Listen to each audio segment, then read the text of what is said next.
So the next thing I'm going to say is to anchor change in your identity. And what I mean by that, I think we could probably pose it as a question. Who do I need to become to make this pivot successful? Because who you were before may not be who we need today. But also know who you are today is probably who you need today. My mind instantly went to like CrossFit. Like we walk in and we don't know what the hell the workout is, right?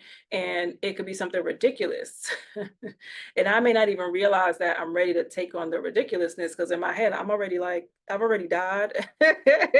And I've already calculated who is gonna like call and tell my husband, who might like try to resuscitate me, who's gonna call 911. Like I planned the scene out already, right? But that's my mind getting ahead of itself instead of recognizing, well, girl, like you have been working out and doing some things that you might be prepared for this right now. So sometimes you have to recognize that you may not even realize who you need to be today. You are ready for it today. Okay. But a sidebar to that, or switch that aside for a second, visualize that version of you who's ready today. Visualize the version of you who has already made the change that you need. What habits does she have? This is something that like high performance athletes do. They envision the whole race. They envision themselves winning. They envision themselves like making that 3-point shot or that half court shot, right? Because your mind is so tricky, just like it's so quick to get to the negative because it just quickly perceives information. In the same way, we can get it to get to the positive if we give it the right information. All right. So do that with visualization. Start to embody the traits now before the full pivot is complete. What does she look like? What is she doing? How does she feel? This is really about aligning your actions with your future self and practicing that identity until it becomes second nature. No lie, like this is something that I need to do more regularly too, really seeing myself at the next version of success, right? And knowing that once I get there, like I've got to evolve that vision there too. So the vision is going to keep evolving because as you get there, you're going to need a different version of you. As you get there, you're going to realize, like, oh, she's also got to be this. She's also got to show up this way. So, ooh, let me get back and keep evolving the vision. Ooh, so good. And I hope y'all got them all. I would recap, but that's too much work. So, you could always save the episode, y'all, and then come back to it. Okay.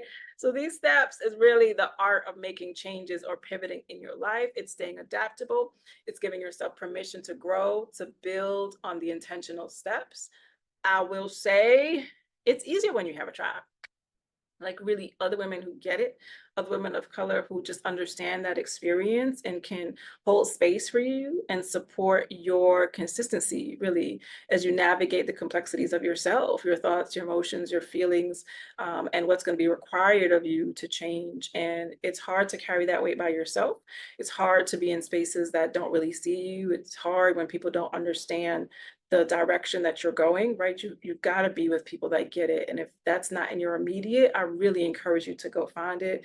If you're at work, get yourself a mentor, get connected with things like ERG groups, employee resource groups, find yourself a sister circle, right? It doesn't have to be at work, right? Get into conferences, go hang out with people that are really like-minded like you.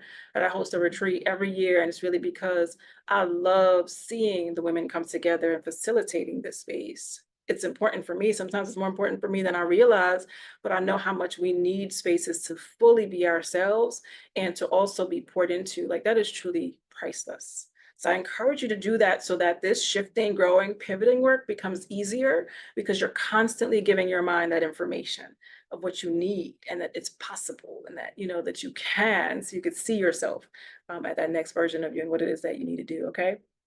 All right, community. So, if today's Art of the Pivot episode hit home, stick with me now.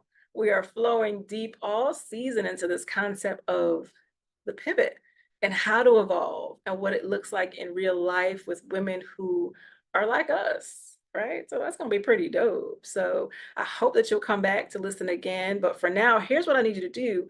I really need you to share this episode with some powerhouse friends who need this message.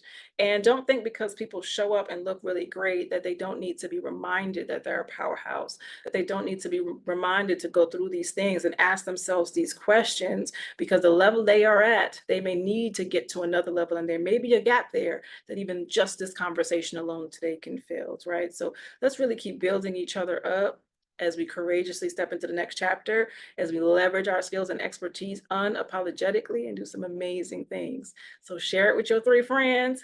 Like and share this episode for yourself. Save it for yourself.